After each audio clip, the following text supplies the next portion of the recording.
یا امام زمان، سلام یا امام، سلام یا امام، اے زمانے کے امام آپ پر میرا سلام۔ نحن نصلی علی سید الکریم و احمد المجتبین مولانا ابو القاسم محمد، اللہم صل علی محمد و آل محمد وعجل فرجہم۔ قال لا تذهبوا الدنيا حتى يملك العرب رجل من اہل بیتی یودیع اسمہ اسمی۔ رسول خدا ارشاد فرماتے ہیں دنیا ختم نہ ہوگی مگر میری اہل بیت میں سے ایک مرد تمام عرب کا مالک ہوگا جس کا نام میرے نام پر ہوگا۔ عجل اللہ تعالی فرجہم۔ اعوذ باللہ من الشیطان اللعین الرجیم، بسم اللہ الرحمن الرحیم۔ دعائے ظہور آفتاب امامت۔ اللہم کن ولیک الحجۃ ابن الحسن صلواتک علیہ وعلی ابویہ فی ہذہ الساعة وفی کل ساعة ولیًا وحافظا وقائدا وناصرا ودلیلا وعینا حتی تسکنہ ارضک طوعا وتمتعہ فیہا طویلا یا صاحب القدر والاقدار والہمم والمحال۔ عجل اللہ فرجہم عبدک ولیک والحجۃ القائم بأمرک فی خلقک وجعلنا فی ذلک الخیار۔ صلی اللہ علیک یا ابا عبداللہ الحسین، صلی اللہ علیک یا ابا عبداللہ الحسین، صلی اللہ علیک یا ابا عبداللہ الحسین۔ اللہم صل علی محمد وآل محمد وعجل فرجہم اجمعین۔ السلام علیکم طفیلی علیہ السلام مدد۔ سلامت رہیے، شاد رہیے، آباد رہیے، خوش رہیے، جہاں پر بھی رہیے، کل ایمان کے سایہ رحمت پہ رہیے، آمین یا رب العالمین۔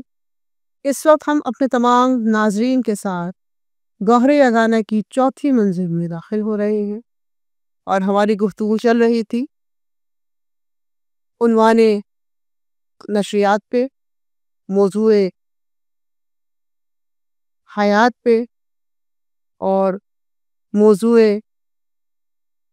حیات عنوان نشریات گوہر یگانہ۔ اللہم صل علی محمد وآل محمد وعجل فرجہم اجمعین۔ عزیزان محترم، ہم نے گوہر یگانہ کے معنی اور مفاہیم جو بیان کیے، اس میں اس کتاب کا ذکر کیا جس کتاب کو مجموعہ اعمال کہا جاتا ہے، اور اس وقت میں اس کتاب کو اس لیے دکھا رہی ہوں تاکہ حق تلفی نہ ہو اور حق حقدار کے پاس پہنچے۔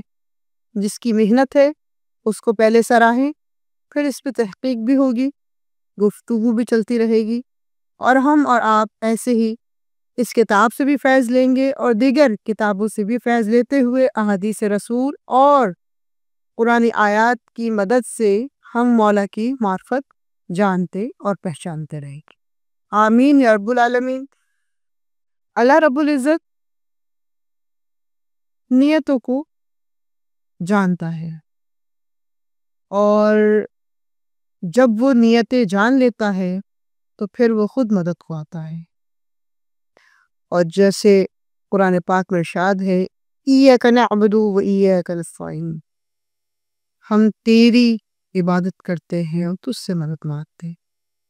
جب نیت یہ ہو تو اللہ رب العزت مدد کو آتا ہے۔ ضروری نہیں ہے کہ بہت لمبی لمبی عبادتیں ہو، نہ دن کا پتہ ہو نہ رات کا پتہ ہو، یہ بھی نہ ہو کہ دنیا کو ترک کر کے دین کی طرف چلے جائیں، اور یہ بھی نہ ہو دنیا میں محو ہو کے دین کو چھوڑ دوں۔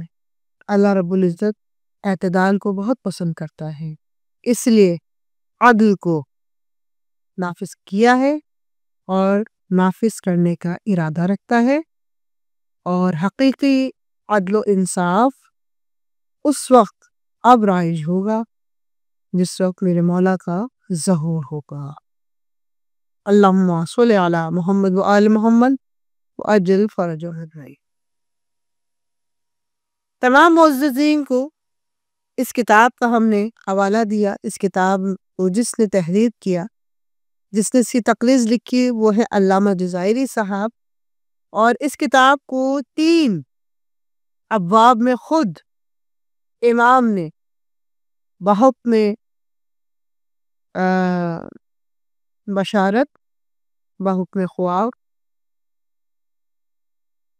اللہ رب العزت نے یہ شرف دیا جناب جواہر آبدار کو کہ ان کی رہنمائی کی. اور خود امام نے بشارت وہ نہیں کہ جو تکیے پہ آنکھ بند ہو اور خواب آ جائے. جس وقت آپ گفتگو کر رہے ہوتے ہیں، جس وقت آپ کچھ لکھ رہے ہوتے ہیں، جس وقت آپ کوئی بات کر رہے ہوتے ہیں تو مولا مدد کرتے ہیں، مولا لازم مدد کرتے ہیں. اور بالخصوص جس وقت آپ ممبر پہ ہوں اور اس وقت آپ کے موضوع میں کچھ ایسے جملے آ جائیں جن کو آپ بعد میں سوچیں اور آپ کہیں کہ میرے ذہن میں تو یہ بات ہی نہیں آئی تھی، وہاں میں نے کیسے پڑھی تھی، اور وہ بات بالکل حق اور سچ پر اعتدال رکھتی ہوئی پورے عدل کے ساتھ سننے والی تمام پبلک کے دل پہ اثر کر جائے، تو وہ کلمہ، وہ عبارت ہماری خود ساختہ نہیں ہے، ان کی مدد ہے جنہوں نے ہمیں اتنا شرف دیا. یہ بھی شکرانے نعمت ہے. کہتے ہیں نا کہ آپ کچھ مانگو یا نہ مانگو، کچھ کرو یا نہ کرو، آپ کو ہر حال میں اللہ رب العزت کا شکرانہ ادا کرنا ہے. آپ چاہے کسی بھی حال میں ہو، کسی بھی حال میں، دکھ میں ہو، تکلیف میں ہو، قیامت میں ہو، کسی جگہ پھنسے ہوئے ہوں، موت سر پہ ہو، سمجھ لیں اگر آپ سولی پہ بھی ہیں تب بھی آپ اللہ کا شکر ادا کریں، کیونکہ شکرانے میں ہی وہ نعمتیں ہیں کہ اللہ مدد کو آ جاتا ہے.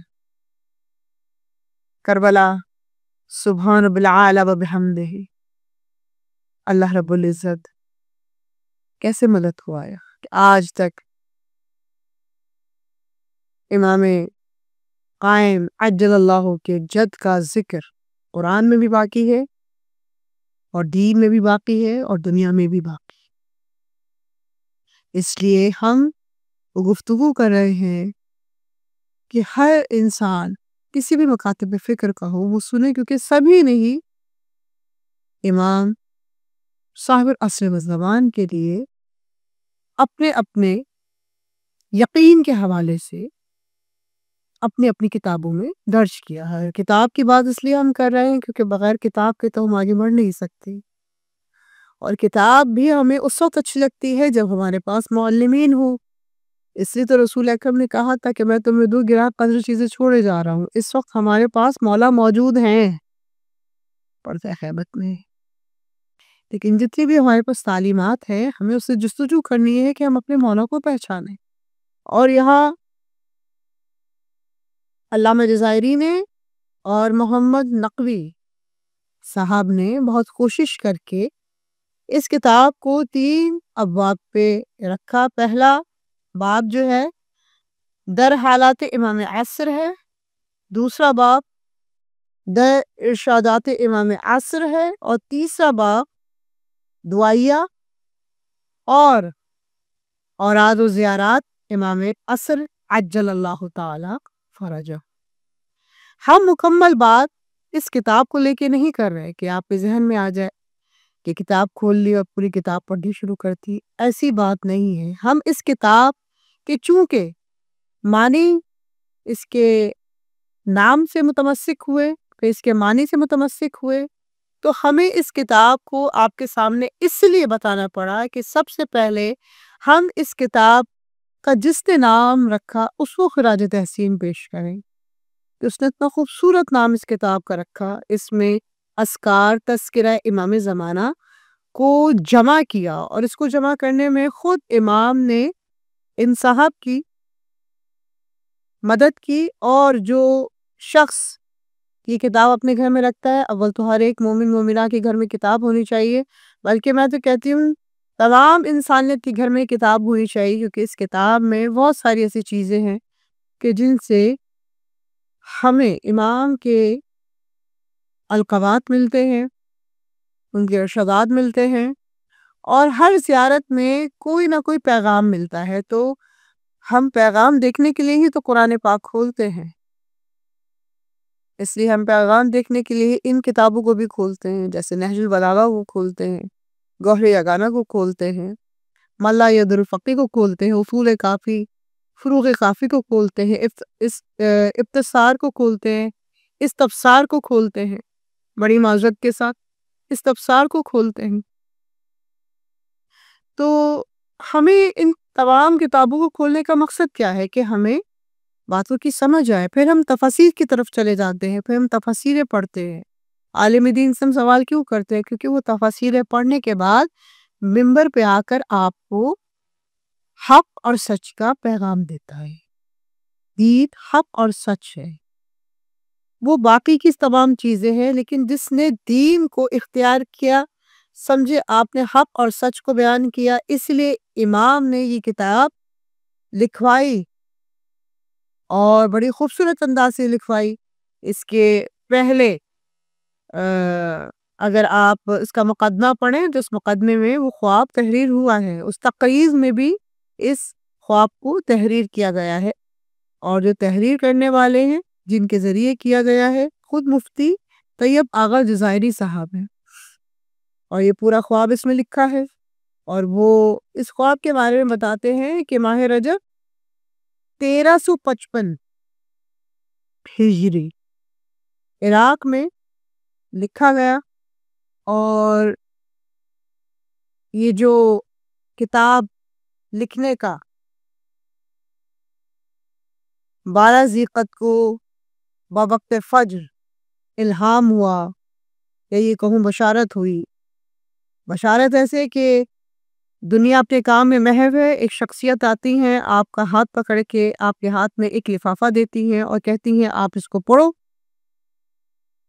اور پڑھنے کے بعد آپ کو سارے حقائق پتہ چل جائے۔ جس وقت وہ لفافہ اپنے دوستوں کے سامنے لا کے کھولا، اس میں دوستوں کی نام کے ساتھ پوری تفصیل بھی بیان کی گئی ہے کہ کون کون سے دوست تھے، کہاں کہاں بیٹھے تھے، کیا حلیہ تھا، کیا طریقہ کار تھا۔ 8 افراد تھے، اور جو 9واں فرد تھا وہ نائی تھا۔ اور جس وقت وہ لفافہ کھلا تو اس لفافے کے اوپر ایک بہت خوبصورت نام لکھا ہوا تھا، جو آپ کا لقب منتخب کردہ امام زمانہ کی طرف سے طے ہوا۔ لکھا ہوا تھا الحارب فی دین اللہ، یعنی دین خدا میں جہاد کرنے والے کا لقب آپ کو عنایت فرمایا۔ اس کے بعد جب آگے کے صفحات کھولے، مقصد اس لفافے کو آگے کی طرف اس کے خط کو کھولا، تو اس میں 8 عدد نکلے۔ ان 8 عدد کو انکشاف اگر کیا اور بتایا تو اس میں سب سے پہلا جو عدد آیا وہ 8ویں امام کی اولاد کی طرف اشارہ ہوا۔ اس کے بعد پھر اس لقب کو اور زیادہ، ان حروف کو اور زیادہ تحقیق کرنی شروع کی، تو اس میں پھر 10ویں امام کی ذریت ظاہر ہوئی، اور پھر جب 10ویں امام کی ذریت ظاہر ہوئی تو پھر ساتھ ہی 11ویں امام کے حال احوال اس میں رونما ہونے شروع ہوئے، جبکہ وہ ایک لفافہ ہے اور ایک سادہ خط ہے جس کے اوپر یہ لقب لکھا ہوا ہے، اور اس تحریر پر یہ تمام چیزیں ظاہر ہونی شروع ہوئی۔ اور جب ظاہر ہونی شروع ہوئی تو جناب قبلہ محمد صادق صاحب پڑھنے لگے، ان کی آنکھوں سے آنسو جاری ہوتے ہوئے وہاں پر جو نام ابھرا وہ نام تھا امام عصر والزمان، امام عصر والزمان ابن الزہرا۔ جیسے ہی یہ الفاظ اس تحریر پہ نظر آئے، آپ کے آنسو زارو قطار آپ کے رخسار پہ بکھرنے لگے، اور جزیرہ خضر سے روشنی پھیلنی شروع ہوئی۔ وہ روشنی اتنی پھیلتی چلی گئی کہ آپ 8 افراد کی اور جو نائی آپ کے ساتھ موجود تھا آنکھیں چدیانے لگی، اور پھر وہاں پر آپ کو یہ ہدایت فرمائی گئی کہ یہ کار خیر آپ نے سر انجام دینا ہے۔ آپ نے روتے ہوئے کہا مولا میں یہ تمام چیزیں کیسے یکجا کروں گا؟ تو مولا نے کہا جس نے ذمہ داری دی ہے وہ مشکل کشا ہے، اور جس کے لیے تم نے تحریر کرنا ہے وہ ابن مشکل کشا ہے۔ وما علینا الا البلاغ المبین، والسلام علیکم ورحمۃ اللہ وبرکاتہ۔ یا امام زمان، سلام یا امام، سلام یا